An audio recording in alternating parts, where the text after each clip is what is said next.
High বন্ধুরা, good morning. তোমরা সবাই কেমন আছো? আশা করি সবাই অনেক অনেক ভালো আছো এবং আমরা অনেক ভালো আছি।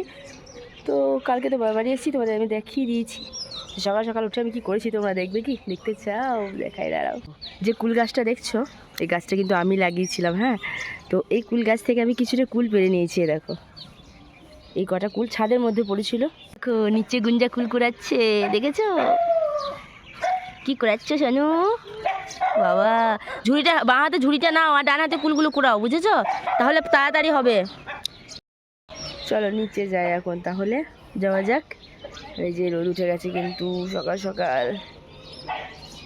আর এদিকে আমার মা কিন্তু ঠাকুরকে জল দিয়ে নিয়েছে, আর আমি কিন্তু চলে এসেছি নিচে।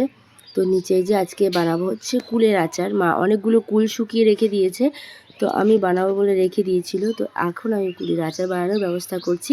এখন কুলগুলোকে সব গরম জল করে না আমি ভিজিয়ে রাখলাম, যাতে কুলগুলো একটু নরম হয়। তোমরা জানো নিশ্চয়ই যে কুলের আচার করতে গেলে কুলগুলো ভিজিয়ে রাখতে হয়। তো কুলগুলো কিন্তু ভিজে গেছে। তারপর আমি দেখো কালো কালো খারাপ কুলগুলো আলাদা করে নিয়েছি, আর ভালো কুলগুলো একটা জায়গায় নিয়ে নিয়েছি। তো অনেকগুলো কুল ছিল কিন্তু। তারপরে দেখো মশলা করতে লাগলাম। তো আচারের রেসিপি তোমরা যদি কেউ জানতে চাও আমি পরে দেবো, তোমরা দেখে নিও।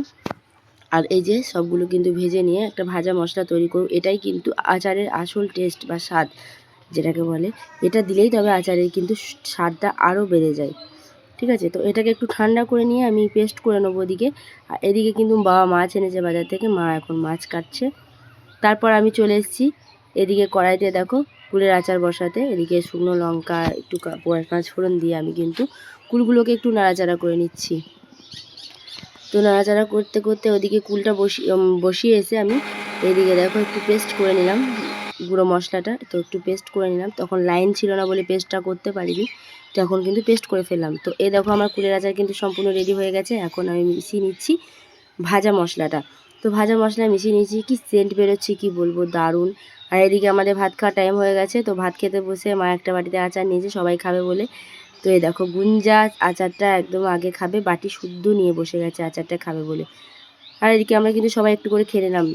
দারুণ হয়েছিল আচারটা। তো তোমরা যদি জানতে চাও রেসিপিটা নিশ্চয়ই আমি তোমাদের সঙ্গে শেয়ার করব।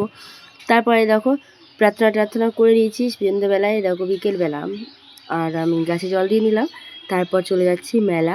তো ভিডিওটা কিন্তু আমার শিবরাত্রির দিনে করা।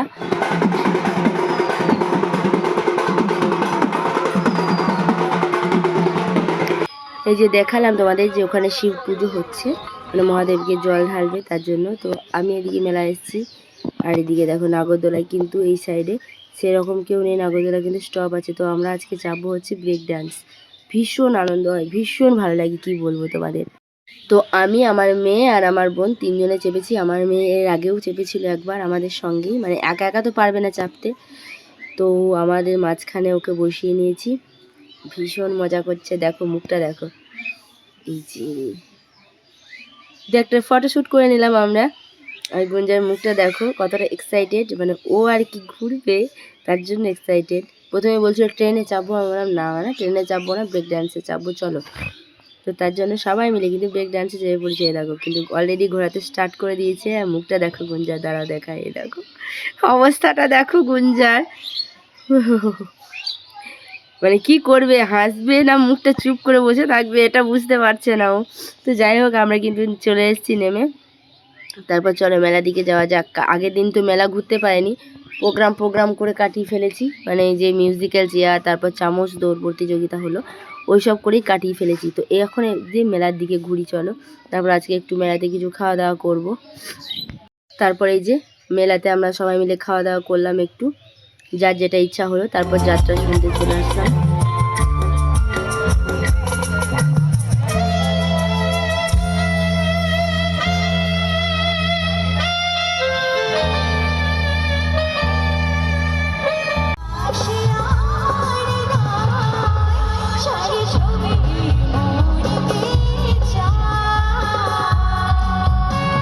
তারপর তো গুঞ্জা ঘুমিয়ে গেছে, আমাদেরও আর ভালো লাগছিল না, তাই সবাই মিলে বাড়ি চলে গেলাম। তো আজকের মতো ভিডিওটা এইটুকুই। ভালো লাগলে প্লিজ লাইক কমেন্ট করো। টাটা।